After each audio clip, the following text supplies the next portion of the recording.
The light of creation still hung over the earth, like a veil of pure perfection that enveloped the entire world. The earth was untouched, unmarked by pain, war, or destruction. Man walked with God in perfect harmony, in a world where all was beautiful, calm, and immaculate.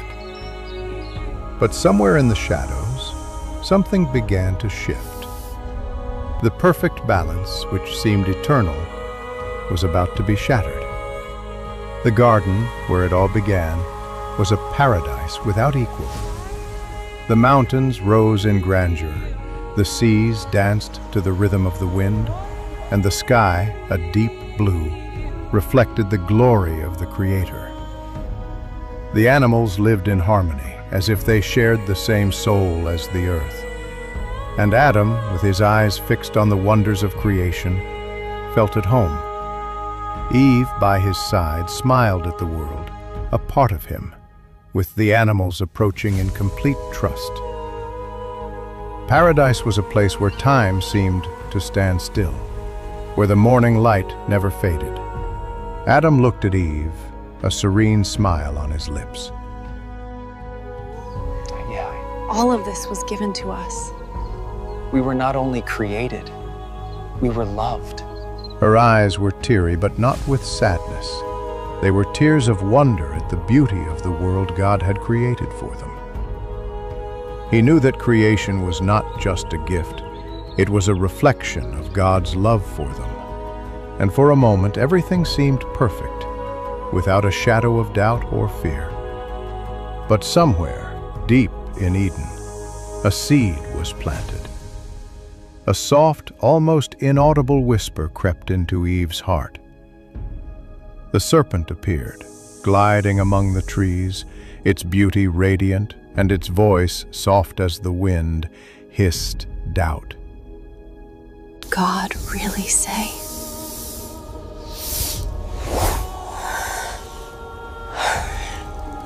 A malicious suggestion that spread like wildfire, touching the woman's heart.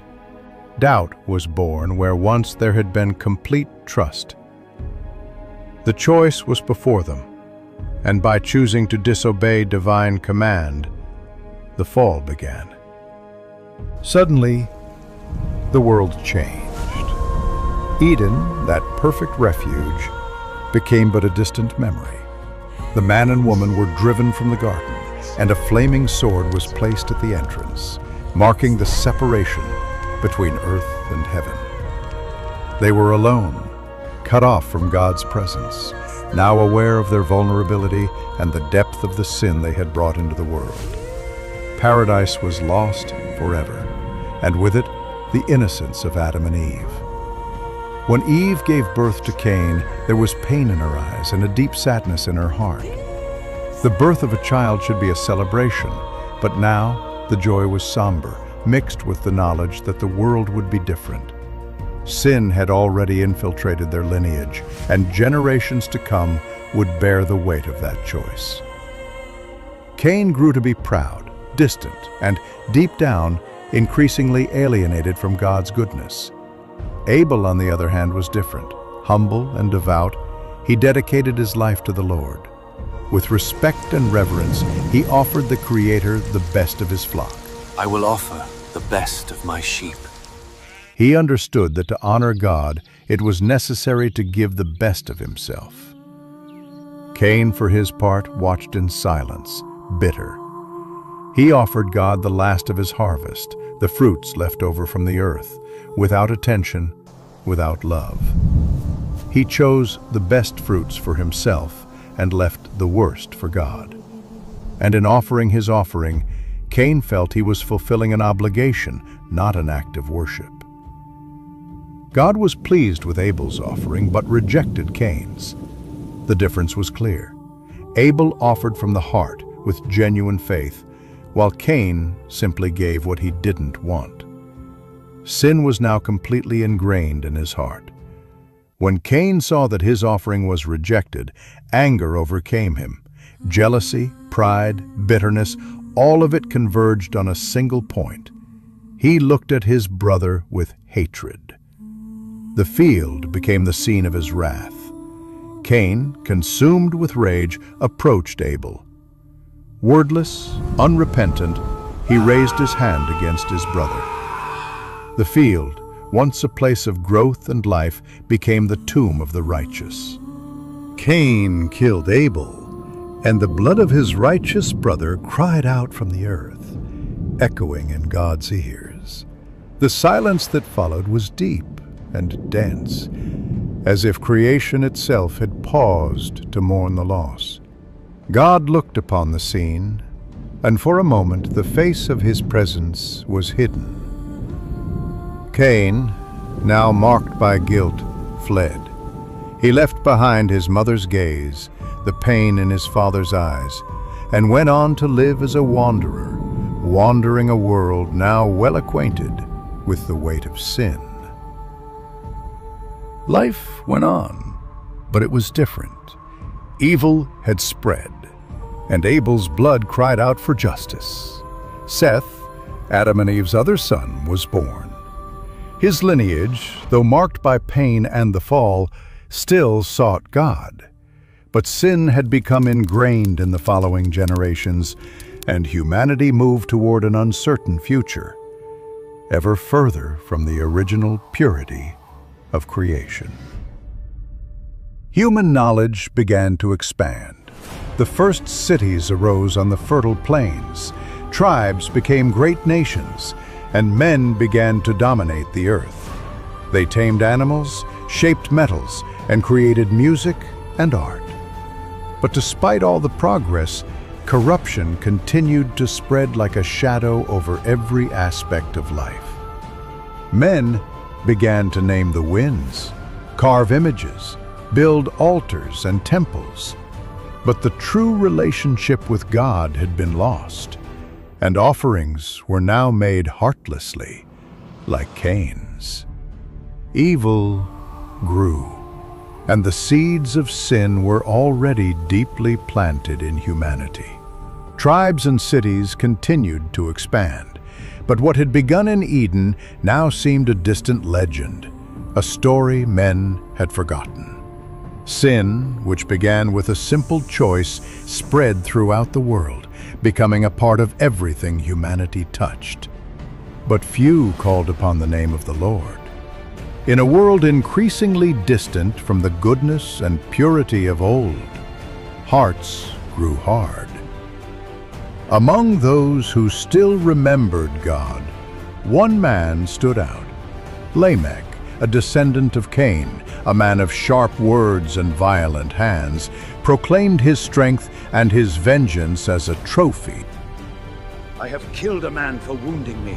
If Cain's mark demands vengeance sevenfold, that mine shall be 77-fold.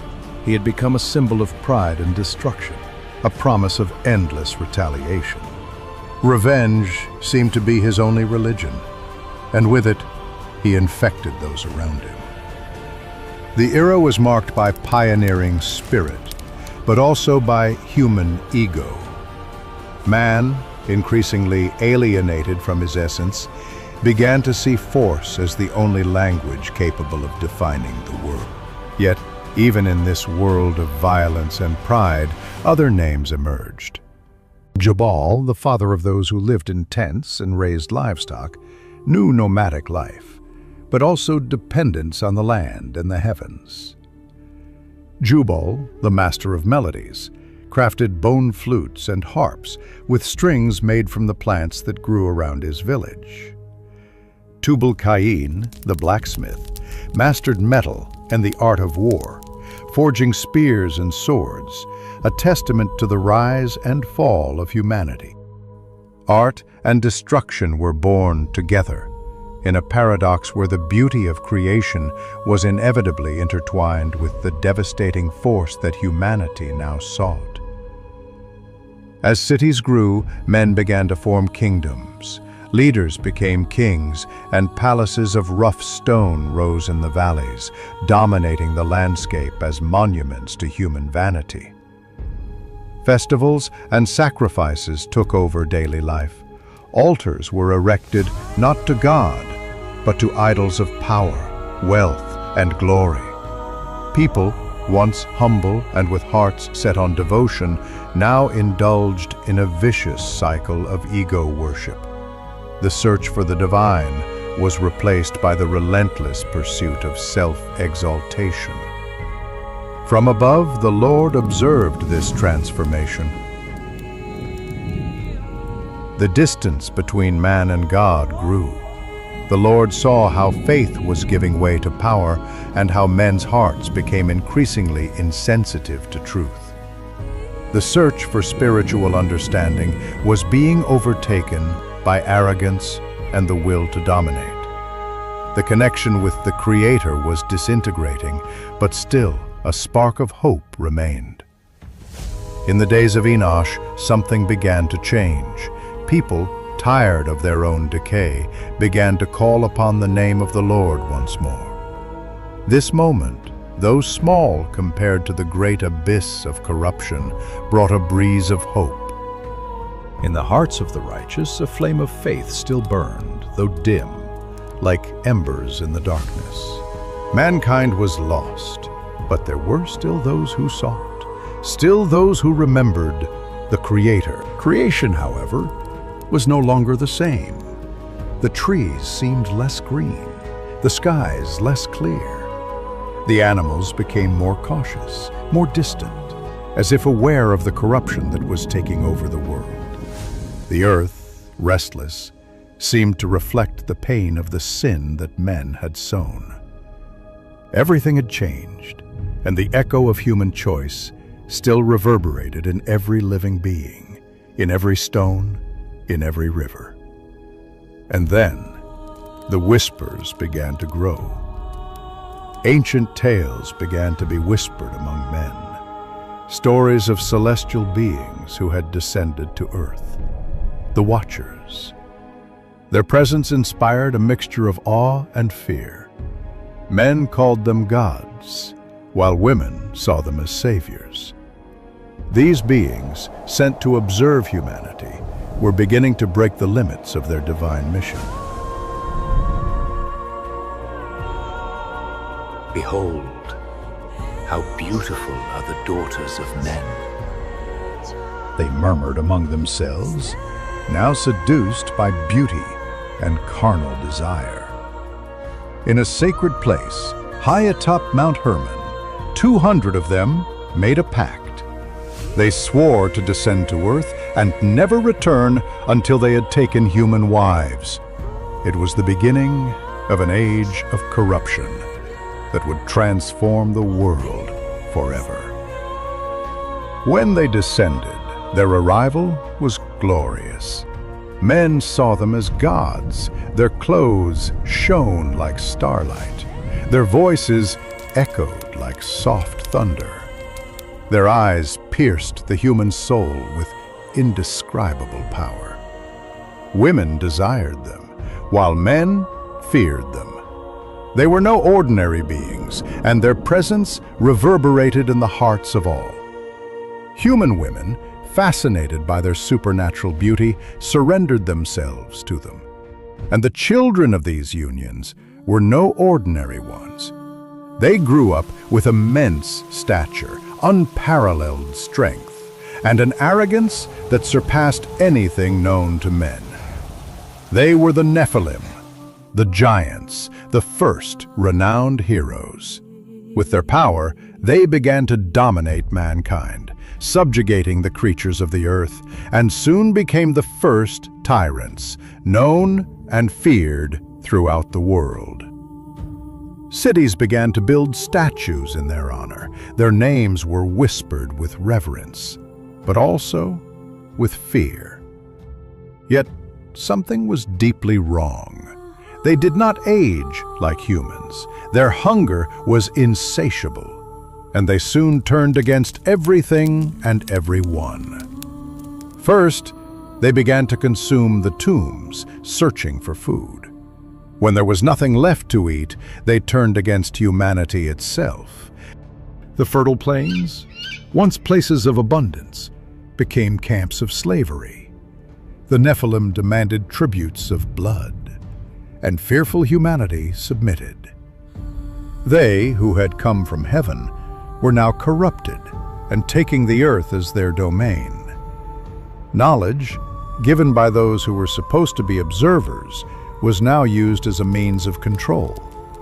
Witchcraft, astrology, enchantments, genetic manipulation, hallucinogenic herbs, and weapons of war spread like a cancer among mankind.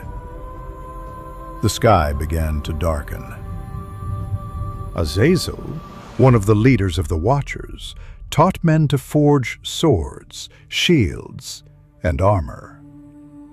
He also instructed women in seduction and the use of makeup to gain power, teaching them to summon the elements of the earth.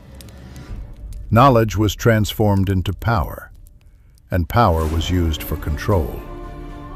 War became an art, and lust a religion. The blood of men flowed over the stones like wine, nourishing the gods and their followers. The world was sinking into an abyss of destruction. Amidst this decay, a new race of creatures was born. The hybrids. Abominations, monsters, spawned from the union between the children of the Watchers and human women. Beast-like beings, with immense strength, a monster-like appearance, eyes that expressed their rage, iron skin, and voices that could drive men mad. These distorted and monstrous creatures belonged to no natural order. Creation was being violated, and the wounds opened by the fall were widening. The world was collapsing, and humanity, with its blind eyes, could not see the depths of the abyss in which it found itself. The choices made in the days of Adam and Eve had reverberated for generations, and now the consequences were more visible than ever. Man, who had been created in the image and likeness of God, was becoming a shadow of his former self. The human heart had turned away from the light. Faith had become legend, and the Creator's name was remembered only in whispers. Pride had replaced obedience, and wisdom was replaced by corrupting curiosity. Man yearned for power, for control, for eternity. And it was in this burning desire that he encountered the Watchers. They descended from on high, covered in splendor. Their faces shone like fire, and their eyes held the reflection of the stars. They came in the form of glory, and the world bowed before them. They brought with them knowledge that man should never possess, the secret of metals, the cutting of blades, the use of precious stones, the power of herbs, the design of the constellations, and the paths of the wind. Men called them masters, and later, gods. They built altars in their honor, erected towers and temples that touched the clouds, and offered sacrifices to them. Women adorned their bodies with gold and rare perfumes, seeking the favor of the celestial beings. And the Watchers, overcome by vanity, accepted worship. What had begun as instruction became worship. What was wisdom turned into idolatry. Each Watcher took upon himself a domain and a legion of followers. Asel, the warrior, taught how to forge weapons and armor, and iron came to dominate the earth. Semyaza, the mighty, revealed the secrets of words and the hidden arts. Barakel showed men the path of the stars, and women the power of enchantments. Kokabel, the luminous one, taught how to read the stars and control the weather. And many others, each with their own heresy, shaped humanity in their image. And so, the Watchers became kings over the nations. Their voices were heard in assemblies. Their names were engraved on stones, their images carved in gold and ivory. The people called them sons of heaven, and the true God was forgotten. Men raised their eyes not to the Creator, but to the mountains where the Watchers dwelt. There, lightning was seen as signs of their wrath, and the wind as the whisper of their presence. And from them were born the giants, the sons of corruption, beings who united the strength of angels with the flesh of men. They were monsters of power and fury, of immense size and deformed souls. They had voices that made the hills tremble, and eyes that burned like fire. They ate the fruit of the earth, the livestock, and even men themselves. When there was nothing left to devour, they turned on each other, and the blood of the giants stained the ground. But even in their destruction, they were worshipped. Nations erected colossuses in their image, statues with iron wings and stone faces. People offered their sons and daughters in sacrifice, and around their temples, crowds danced and sang hymns in languages heaven had forgotten. Violence became law. Justice was buried. Love and compassion disappeared. Power was the new faith, and strength was the new God. Kings sought counsel from the Watchers, priests served idols, and magicians summoned spirits that brought confusion and destruction. The world had become a furnace of sin, and the breath of life began to corrupt. The Watchers ruled over the people with an iron fist and promises of glory. They controlled the seasons, manipulated the weather, and guided the minds of men like a blind flock. And men served them with devotion, believing that these false gods could grant them immortality. They built entire cities dedicated to them, temples upon the seas, palaces carved into the mountains, altars covered in blood and incense. The prayers that once rose to the Creator now faded into smoke before the thrones of the Watchers. The heavens themselves were covered in shame. The stars seemed to fade in lamentation. The faithful angels watched in silence, and the earth trembled under the weight of the abomination. The heart of man, corrupted and hardened, no longer sought redemption. Evil had become nature, and goodness a rare vestige. Generations were born in darkness and died in idolatry. The righteous were persecuted, the innocent sacrificed, and the powerful became drunk on the blood of the weak. And yet, amidst the dust and despair, there was still a remnant. Few, almost forgotten, kept the memory of the Creator. They were broken-hearted men who walked in the shadow of giants and still whispered ancient prayers. Their eyes turned to heaven, and their voices cried out for justice, and the Creator heard. From the heavens he gazed upon the work of his hands and saw that the earth was covered in corruption. Nothing remained pure, neither thought, nor heart, nor blood. The Watchers had defiled creation, and man had become a slave to his own perdition. Then the silence of heaven was broken. The winds began to stir, and the waters of the deep began to churn. The time of patience was drawing to a close. The Most High arose from his throne, and the faithful angels awaited his word. For when false gods reign on earth, the true God prepares judgment. And when the heavens open, nothing can remain hidden. The roar of justice drew near, and the whole earth trembled, waiting for the voice that had once created the world, the same voice that would now come to purify it. And the heavens watched in silence, but not all were silent. A man walked with God. His name was Enoch. A descendant of Seth, he did not accept the course of the earth. His eyes saw beyond the veil. His dreams were prophetic. In a vision, he saw the throne of God and heard, "Go and proclaim the judgment that is to come." Enoch stood before the crowds and shouted, The Most High sees.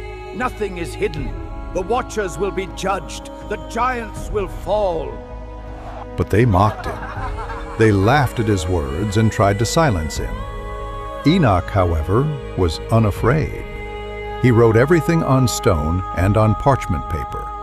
His records spoke of portals, celestial spheres, angelic hosts, and the day of the great judgment.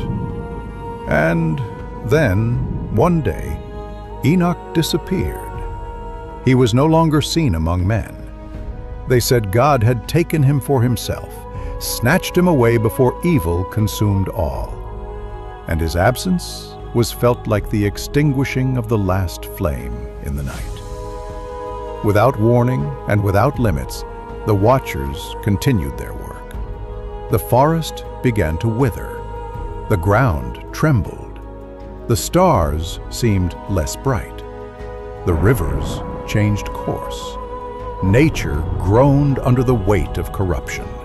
The sky, once blue, had grown heavy and gray, and the winds carried omens. The cry of the earth reached the heavens, and the Most High summoned his holy angels. What has been done cannot continue. The Watchers will be chained, their children extinguished, the earth purified. The archangel Uriel was sent to Enoch, already in the heavens, to write the sentence of the fallen angels. Michael, Raphael, and Gabriel prepared for the execution of the judgment. But on earth, corruption still spread like an invisible plague. Men built towers that tore through the clouds, trying to touch the heavens. They said they wanted to reach the gods, but their hearts longed only to be like them. Women offered their children in rituals to the Nephilim, believing that the blood of the innocent would bring power and protection. Blood cried out from the earth, and its sound was like thunder in the ears of God. The Watchers taught men the art of mastering the elements. They controlled fire and wind, shaped the weather, and altered the seasons. But every spell cast, every secret revealed, further eroded the balance of creation. The world burned with magic, cruelty, and darkness. The seas became impure, crops rotted before harvest, and the skies were covered in smoke. The nights were no longer silent. In the winds, distant screams could be heard, the wails of lost souls and the echoes of heavenly voices. The ground cracked, as if the earth itself wished to expel the evil that contaminated it. In the heavens, lightning danced without thunder, signs of a power gathering beyond the clouds.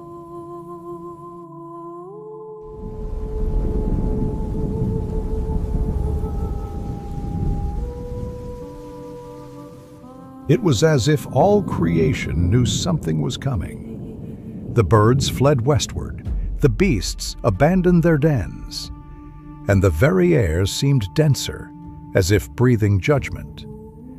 Even the giants, in their arrogance, looked to the heavens and feared what they did not understand. The angels watched, prepared for the final command. And the Most High spoke. The time of cleansing is come. The earth will be washed clean, and the blood of the innocent will be avenged. The Watchers who corrupted the flesh will be cast into the depths. The giants will perish beneath the waves, and a new covenant will rise from the waters.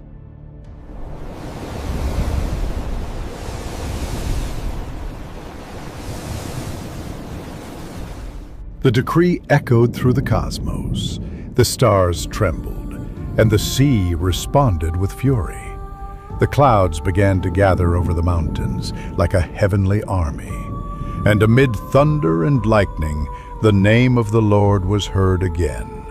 For the promised judgment had been written before the foundation of the world, and now the time had come. the time when God would wash the earth with tears of heaven and the fire of justice.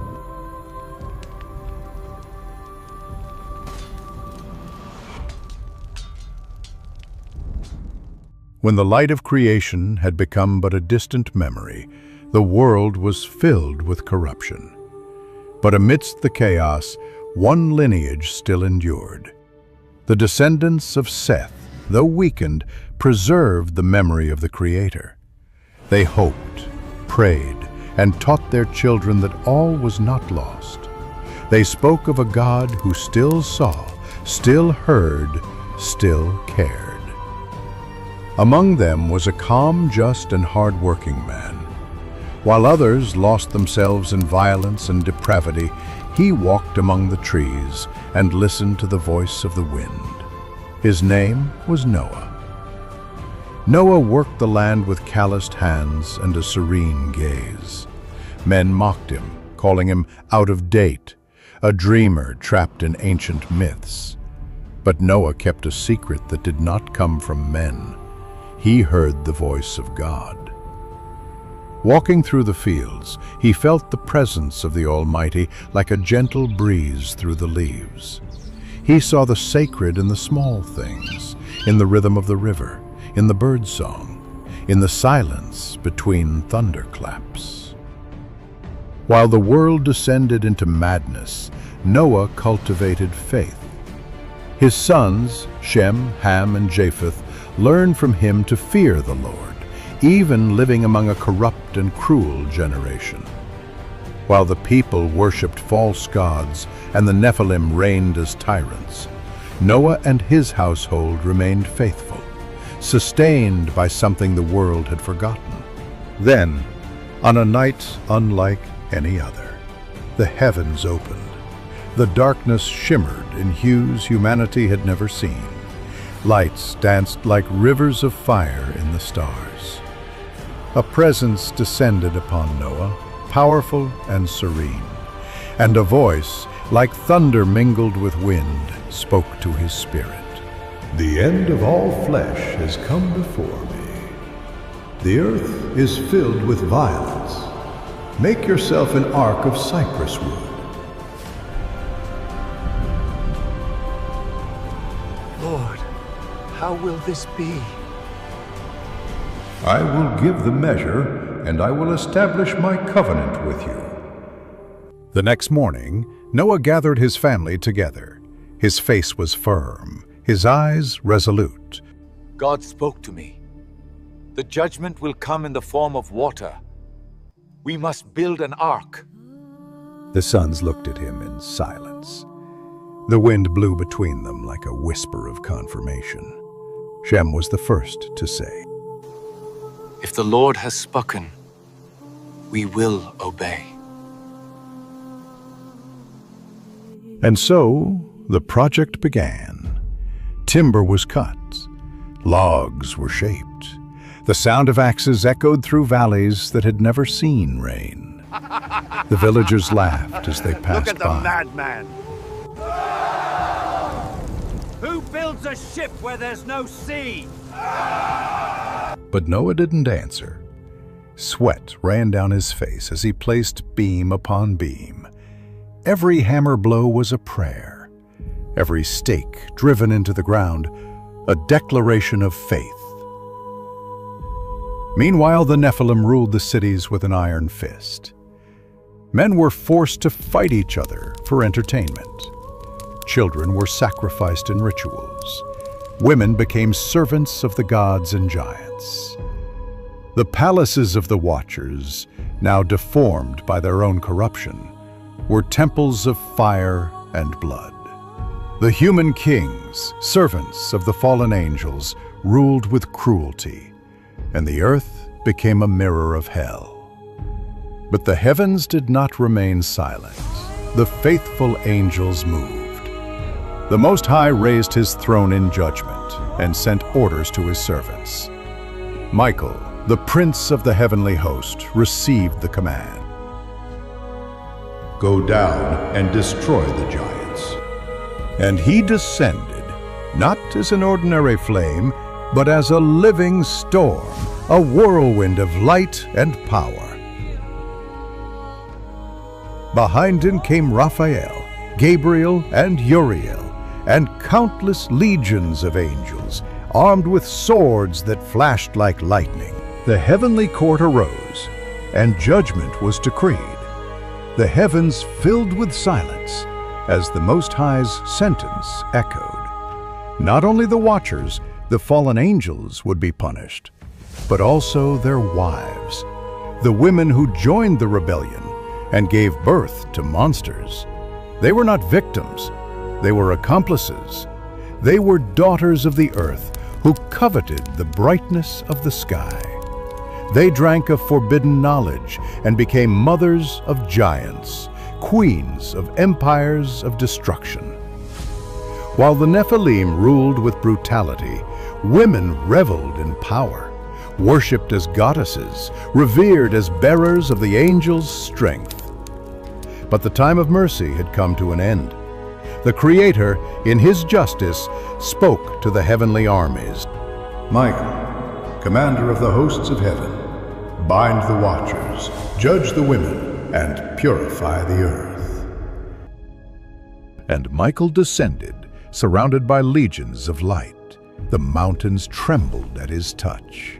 The watchers were bound beneath the eternal rocks, sealed in darkness. But for the women, those who had shared in the sin of heaven, the punishment would be different and far more terrible.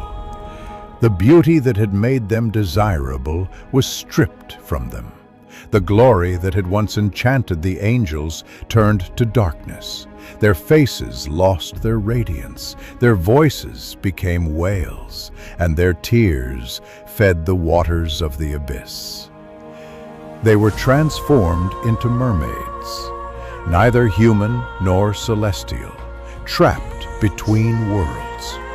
Their bodies became hybrids, half woman, half shadow, and their voices, now cursed, would echo eternally over the waves, luring men to the same fate of perdition they had once chosen. And so, the Watchers' wives became daughters of the abyss, symbols of temptation and punishment. But Michael was not finished yet. There was something else, a deeper corruption, alive upon the earth.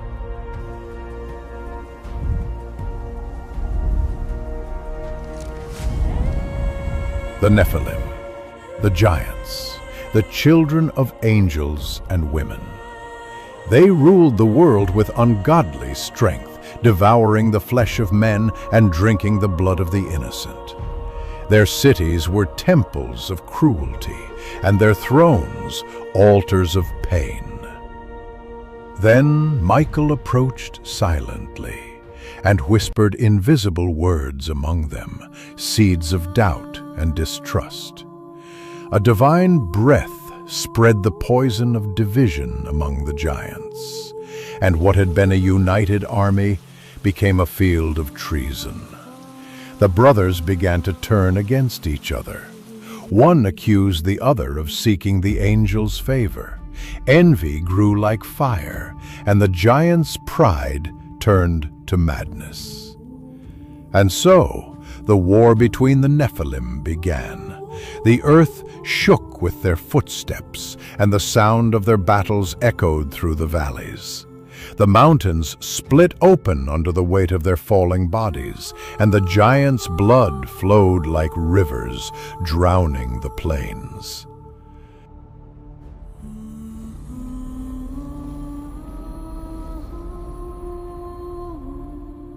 They, born of the forbidden union, destroyed themselves with their own hands. Michael watched from above. His mission required no sword, only justice. For the pride of the Nephilim would be their downfall, and God's judgment would be fulfilled through their own corruption. When the last giant fell, the winds ceased. The seas fell silent, and the voices of the watchers' wives, now sirens, wailed among the waves, singing for their dead children, weeping for a glory that would never return. Then Michael raised his sword. The firmament rent with light, and the voice of God echoed once more, "Corruption has been cut from the earth. The time of judgment has begun." The sky fell silent, and the earth awaited what was to come. The Watchers, captured and defeated, were chained by Michael and cast into caverns of eternal darkness, prisons of stone and fire, where they would await the day of judgment. The world fell silent for a moment, but the air was still heavy. The waters, which had been guarded since creation, began to churn. Noah looked up to the sky. The wind changed. The birds ceased their song. And for the first time, the thunder came without lightning. It was the harbinger, the countdown to judgment. The time for mercy was running out. And the distant sound of rain, still invisible, could already be heard in the halls of heaven.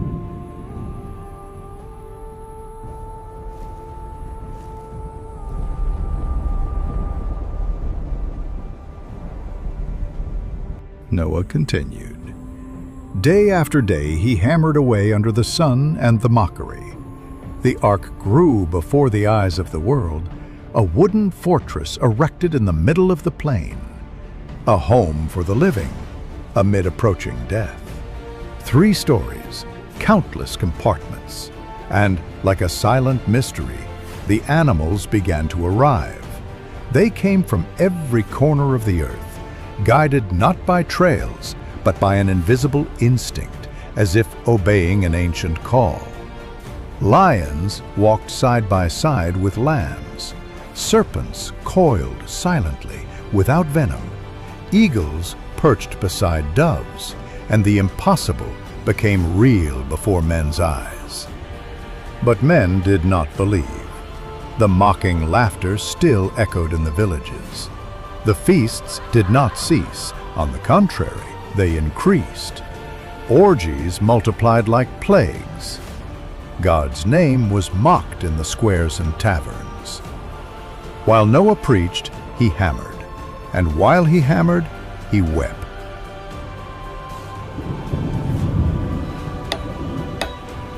Repent. There is still time. But the answer was only the laughter of the wicked. Women danced around the fire, and men sang songs of praise to the Nephilim, their false gods of stone and flesh. Even so, the signs began. The moon turned red as congealed blood. Wild animals fled the forests, as if sensing the morning of creation. The winds blew from east and west simultaneously, howling like voices of lamentation. Light rain fell on forgotten deserts. The ground trembled beneath the feet of the arrogant. But the human heart remained hardened. Even in the face of omens, man mocked the unseen. And then, the 7th day arrived. The ark was ready, immobile, imposing, like an altar before destiny. God spoke one last time. "Come, you and all your household, into the ark, for I have found in you a righteous man in this generation." Noah didn't answer. He just looked at the horizon, and the horizon seemed to look back. He gathered his family. One by one they entered the great vessel, without fanfare, without goodbyes. The silence of the obedient contrasted with the noise of the crowd. Coward! Come celebrate with us! Noah simply closed his eyes, and a tear fell onto the wood he himself had anointed with tears and faith. And the supernatural happened. The ark door moved on its own, slowly, solemnly, as if moved by the will of heaven itself. A muffled roar echoed through the valley. The birds ceased their flight. Even the wind held its breath.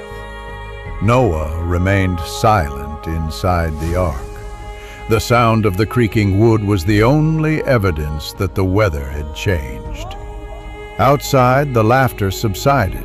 Fear began to dawn in the eyes of the mockers. Where is the prophet's flood?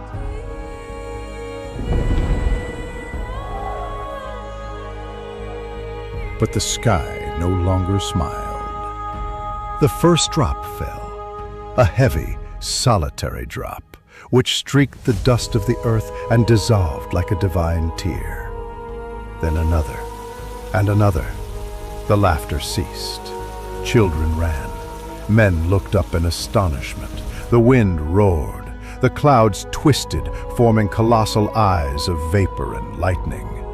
And then the firmament tore. The floodgates of heaven opened, and what descended was not rain. It was judgment. The water fell furiously, dense, alive, as if it had a consciousness. Lightning slashed the veil of the sky like spears hurled by warring angels. The ground shook, and violent fountains gushed from the earth itself, opening deep wounds in the soil. Creation, once perfect, began to crumble before the Creator. Inside the ark, Noah prayed. His voice was a whisper lost amid the roaring of the waves. The animals howled, roared, and banged against the walls, overcome by primordial fear. But the ark held, sustained by a strength that was not human. The drops became waves, the waves became seas, and the seas swallowed the world. The paths disappeared, the houses dissolved, the cities were wiped off the map. Outside, panic reigned. Those who had mocked now cried out. Noah, open the door. Let us in. Forgive us. Now we believe. But the door had been sealed by the hand of God himself. No human force could break it. But it was too late. Faith is not born of fear. It is born of repentance. And the time for repentance had passed. The waters rose with relentless speed. What had once been solid ground now became an abyss. 1,000-year-old trees fell like fragile branches before the force of judgment. Towers erected in homage to the Nephilim crumbled like sand before the wind of divine wrath. Mountains, once proud, began to disappear beneath the veil of water. The screams of men mingled with the roar of the flood, a symphony of despair, thunder, and judgment. The few giants that remained, once feared as gods, tried to resist. With brutal blows, they lifted rocks, defied the waves, roared against the sky. But the force that descended was not just water. It was justice. One of them, overcome by the madness of pride, cried out in a thunderous voice, We are eternal! And then a liquid wall swallowed him, forever silencing the arrogance of those who believed themselves immortal. The altars of the Watchers were ripped from the ground. The statues fell. The profane inscriptions disappeared under the weight of the abyss. Corrupted knowledge, sorcery, and lust, all were swallowed up. The entire earth seemed to weep as it was washed with tears and rage. God's justice, ignored for generations, now descended like an avalanche. What had been mockery was now a scream. What had been pride was now terror. Inside the ark, Noah embraced his wife. Ham held Japheth's shoulders tightly, trying to contain the fear that trembled in his hands. Shem, looking up at the ceiling creaking under the storm, muttered, Father, God has kept his word.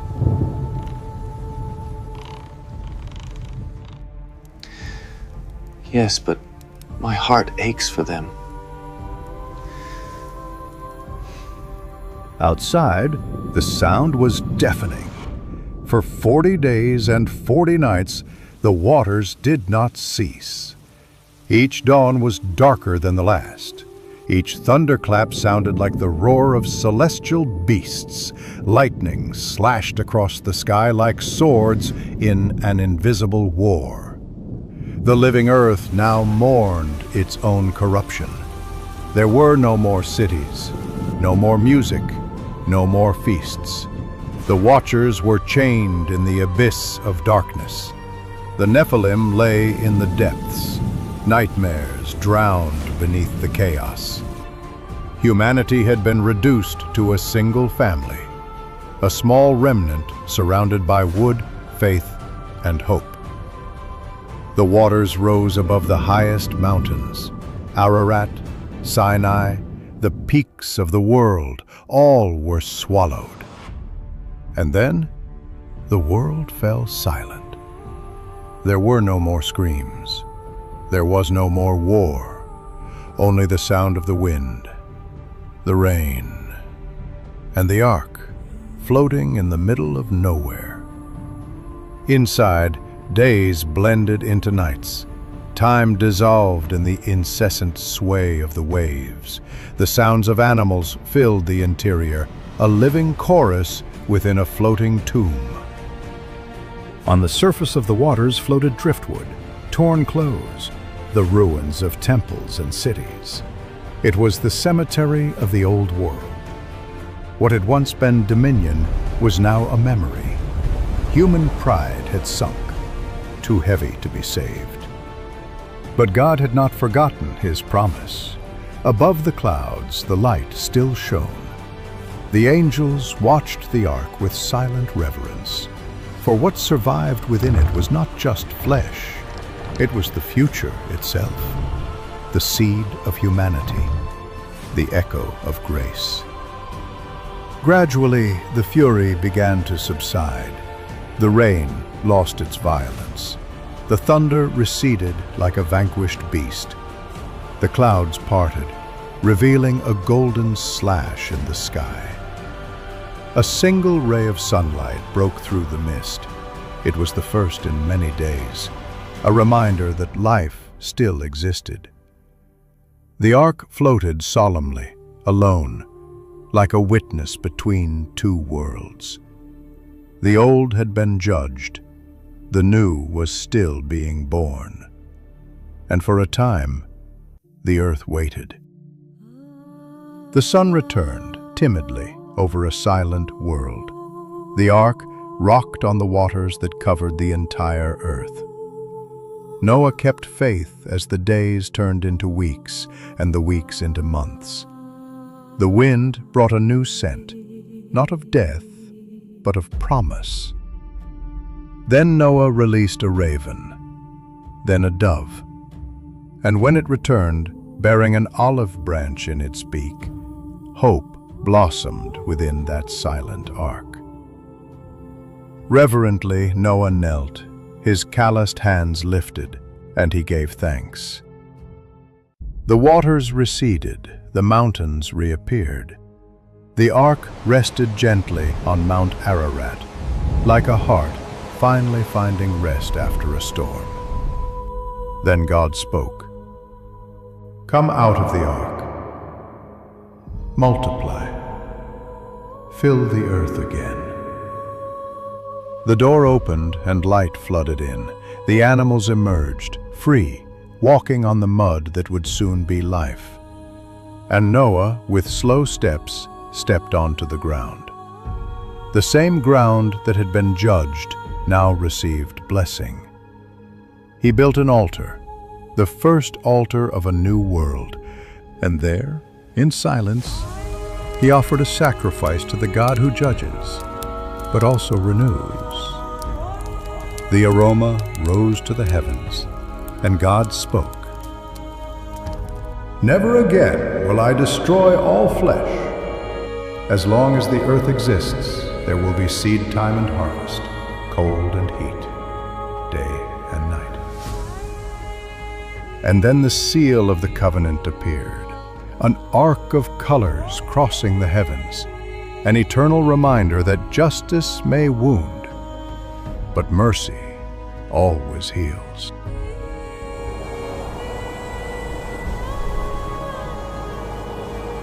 Is it a pact? Between heaven and earth. The earth, though wounded, flourished again. Shoots appeared between wet stones. Birds sang. Rivers carved new paths. Life, silently, began again. The cold nights brought stories and hope. Noah's sons worked. Their wives gathered roots, planted seeds, and the flame of the hearth burned brightly again. Noah knew evil still resided in the heart of man, but he also knew that God's love was greater.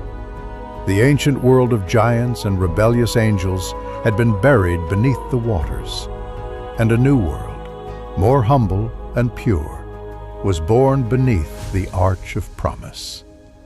Because the flood was not just destruction, it was rebirth. And the ark, more than a refuge, was the womb of humanity. The earth was purified, but the heart of man still needed to be transformed.